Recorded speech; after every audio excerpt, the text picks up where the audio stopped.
So I just got my new Amex White Gold Card in the mail, and I'm super excited to unbox that with you guys today to help you guys decide which card design you like best and if you want to go with any of the alternates or stick with the classic gold. How's it going, everyone? My name is Keegan Pike, and today I will be unboxing those two cards for you. But first, let's quickly go over some of the changes that Amex made to the gold card for anyone who's not familiar.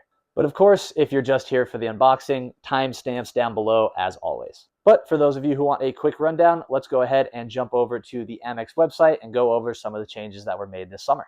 So jumping over to the American Express website here, let's go over some of the differences. The first thing that you'll notice is that there is an addition of the white gold card here that I will be unboxing for you guys shortly, but we'll get to that in a bit. So the second thing you guys might notice after seeing the white gold card is the limited time sign-up bonus. This welcome bonus is for 60,000 MR points after spending $6,000 in the first 6 months of card ownership. Plus, you can receive an additional 20% back in statement credits on eligible purchases made at restaurants within those first 6 months as well, up to $100 back. This offer may or may not still be active by the time you're looking at it. It is a limited time offer, but Amex oftentimes says it's limited time and then brings it back. More likely within the next couple months, they'll just offer it again. So if you decide that you want to apply for this card and don't see an elevated offer, my recommendation is to either wait or try to find some targeted offer somewhere with either a referral link or finding it on a website or something like that.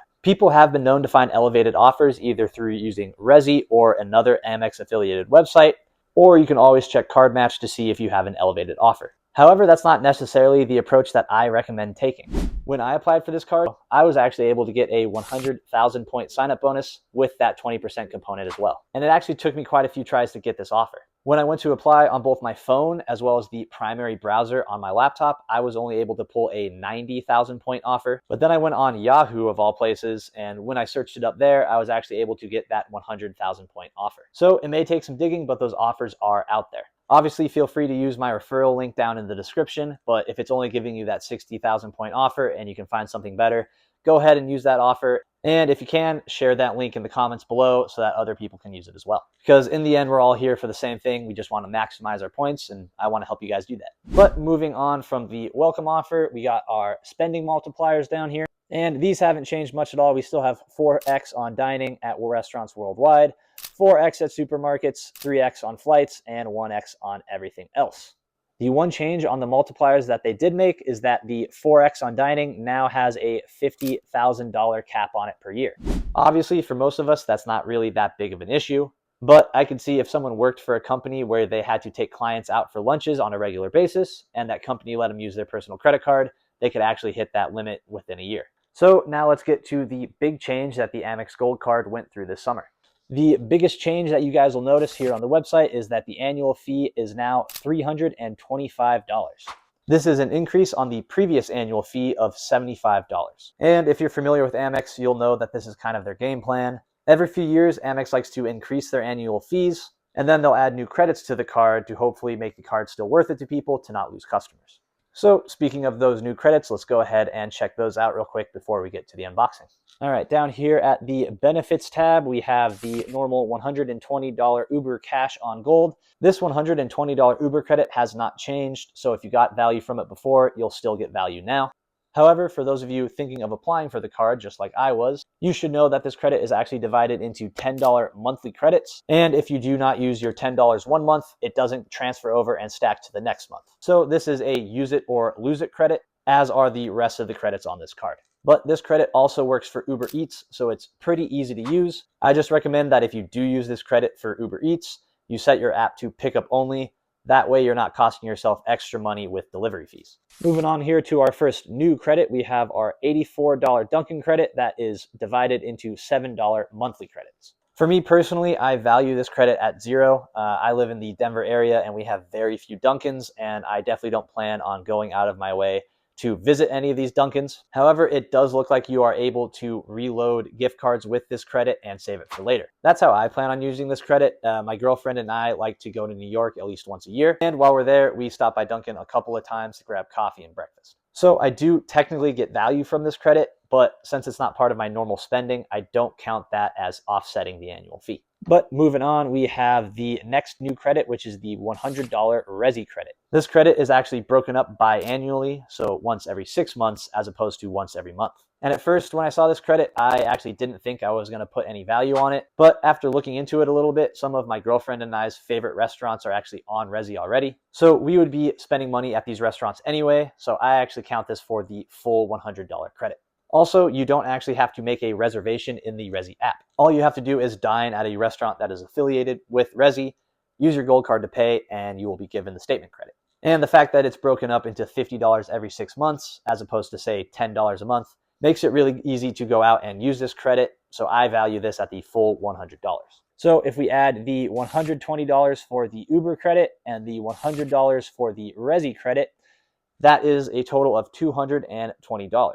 So we're getting closer to that annual fee.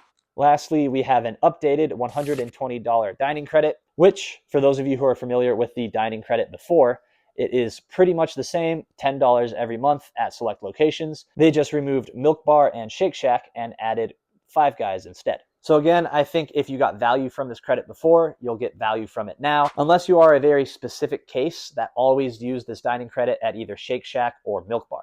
My girlfriend and I either eat out or bring back take-home food at least once a week, and having Grubhub as an option here allows us to do that and use that $10 credit. Again, same thing applies here as it does with Uber Eats. Just set your app to pickup only. That way you're not paying extra fees for delivery and tip. There are many restaurants that'll charge an extra $2 or $3 if you order through Grubhub as opposed to their website, but there are also many that don't do that, so I recommend finding those and using your $10 credit for that.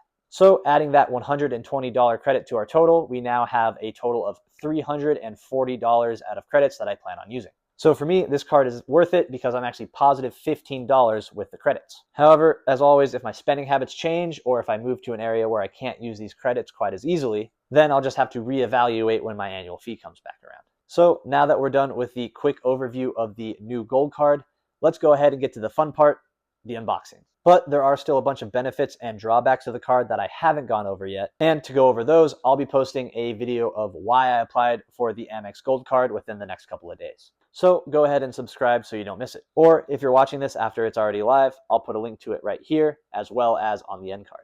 And as always, if you've liked this video so far, or you've gotten some value at it, go ahead and drop a like. It really does go a huge way to support the channel. So for those of you who do, I really appreciate it. But without any further ado, let's go ahead and get to the unboxing. All right, guys, here I am with my Amex White Gold Card. First thing you'll notice is, besides the fact that I opened this envelope really bad, that it came in an envelope, not a box. This is slightly disappointing because I was expecting a box. This is my first American Express card, and then obviously my first Amex Gold Card as well. In the end, it doesn't affect any of the tangible credits or the card itself, so it doesn't really matter, but slightly disappointing.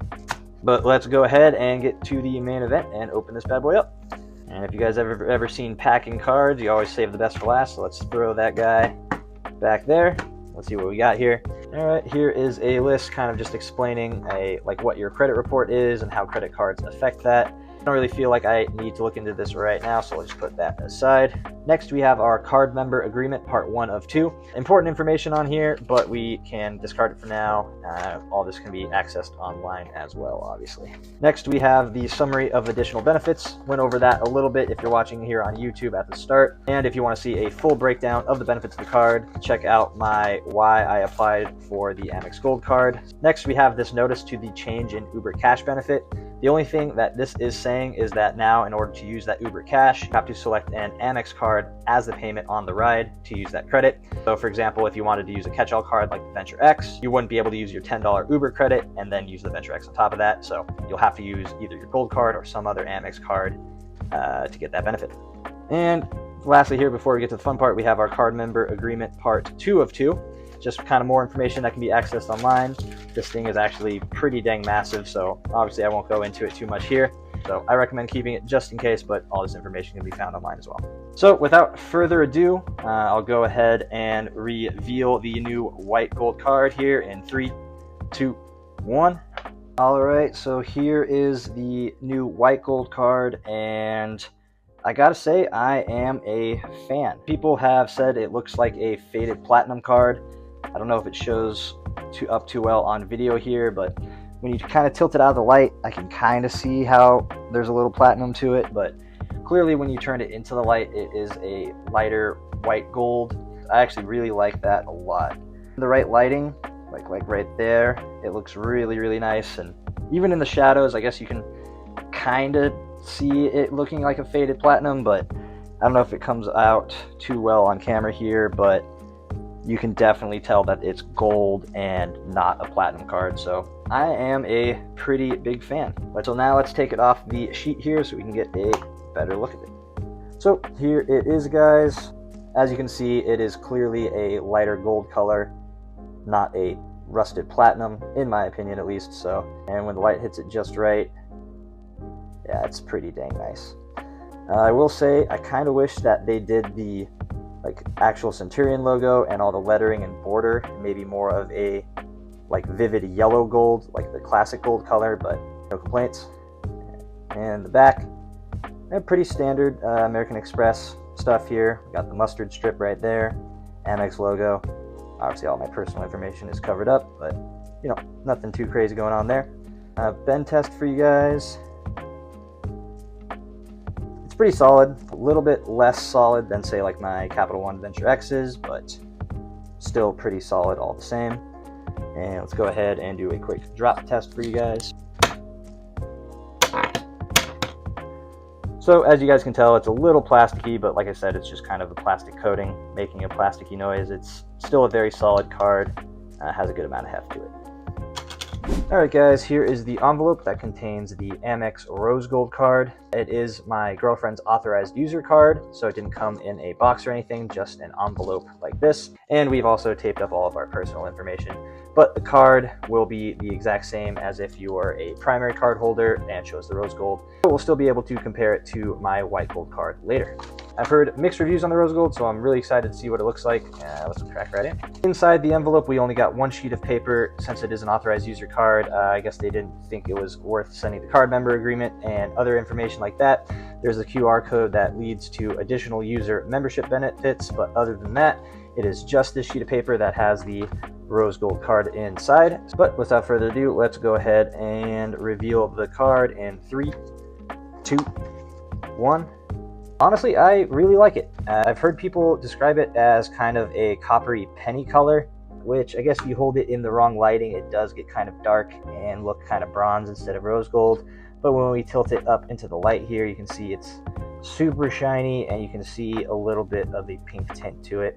I'm actually a pretty big fan of this and can see myself switching to the rose gold color eventually once I get tired of the white gold and the classic gold as well. Alright guys, here is the back, obviously with all the sensitive information cut out here.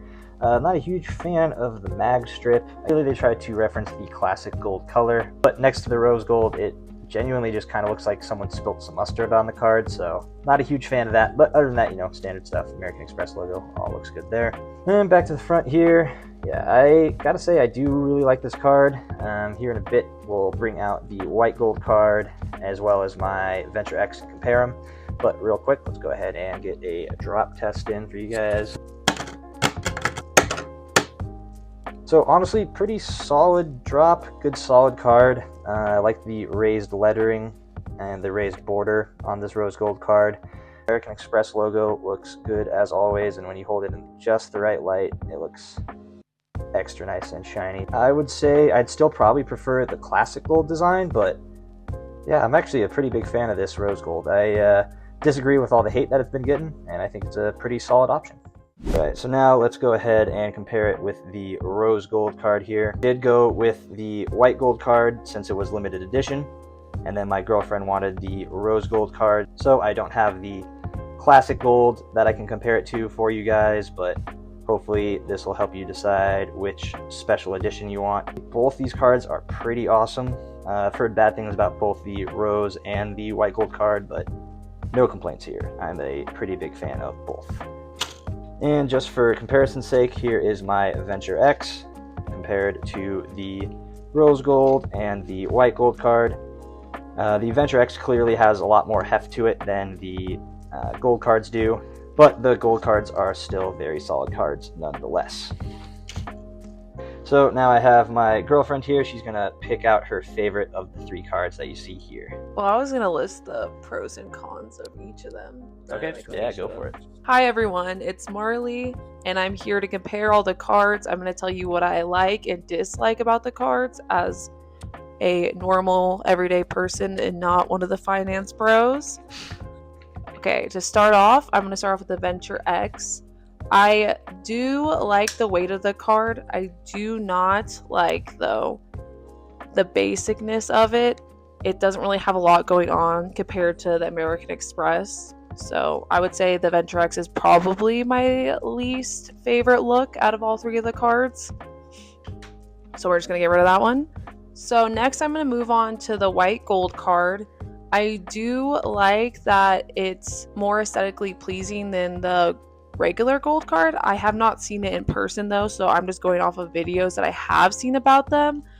But I do like it's like not as in your face gold. I like that it's more like simple. Also do like that it comes with the American Express like texture as well, like with the kind of like the letters of like the name and all the other stuff kind of like coming out. I do like the texture of these cards, but I don't think it pops as well as the Rose Gold Card. So we're going to move on to that one.